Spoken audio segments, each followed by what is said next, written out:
INFPs. So cute, yet sometimes so dark.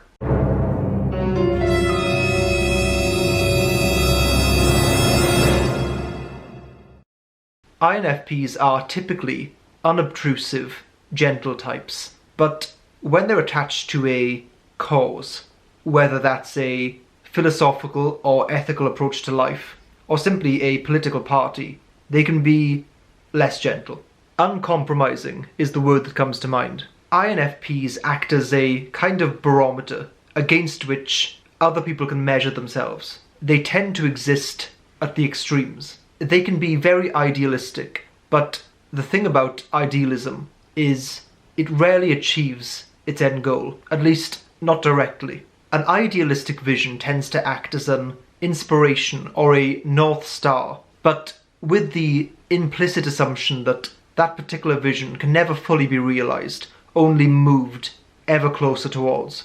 But back down on planet Earth, compromise, diluting the purity of your belief, pragmatism, those things are essential when you're trying to bring about change. When you are idealistic, it can be all or nothing, in which case it's usually nothing. On one hand, the ability to be unyielding with your values is inspiring, but it can all too often mean that they are plagued with the frustration of being unable to sway other people to their cause, or on a less forceful note, less able to share the good points of their values with other people. So the UK recently had a general election, and I think the candidate for the Labour Party, which you Americans out there can kind of think of being like the Democrats, I think he was an INFP. As it happens, he lost the election. He's an example of a person who has lived their entire life strongly attached to a set of values. In this case, a set of very left-wing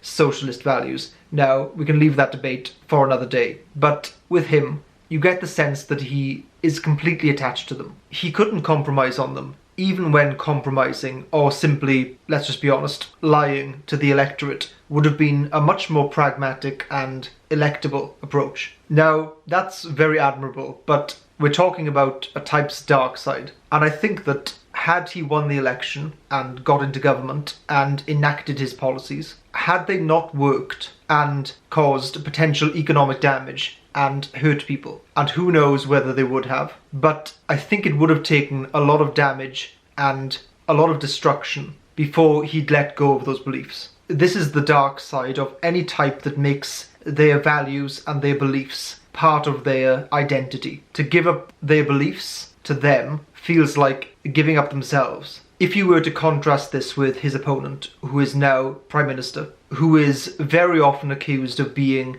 unprincipled and very fluid with what he believes in and values, the benefit of that, at least politically, is that you can embody whatever the electorate wants you to be. I've always thought that, much like his hero Winston Churchill, Boris Johnson is probably an ESTP, definitely an EP type of some kind. He's very pragmatic, adaptable, and as I said, not really chained to a particular belief system. It's important to remember that there will be times, many times, where holding firm with your beliefs and values against sometimes impossibly large opponents, be that in terms of their power or numbers, is by far the best thing you can do. So for INFPs, it definitely is a superpower that is much needed in the world. But it also has a dark side. The tortured artist.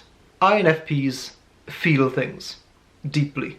And since they're bound to encounter types that don't feel things deeply and neglect feelings or simply just devalue them, it's easy for INFPs to feel persecuted, even when this really isn't the case. Everyone around them will be like, get over it, not really seeing how deeply a particular thing has affected them. Their second slot extroverted intuition often affords them a level of creativity should they wish to use it. So expressing emotions through art, music, writing, making videos is an extremely common thing for them. Usually this is a brilliant thing, but it can spill over into self-indulgence and tortured artistry when it's unwarranted.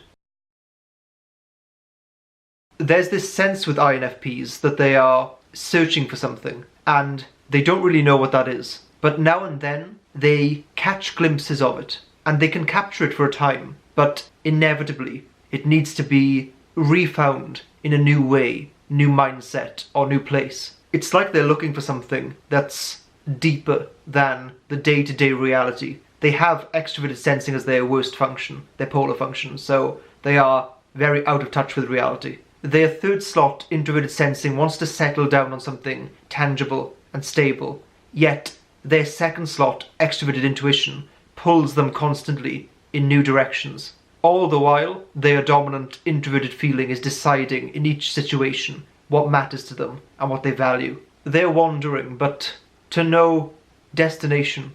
The wandering is the point. And for anyone trying to understand or get to grips with the seemingly directionless approach to life that INFPs sometimes have, I would refer you to a famous quote by a famous author who said, "Not all who wander are lost."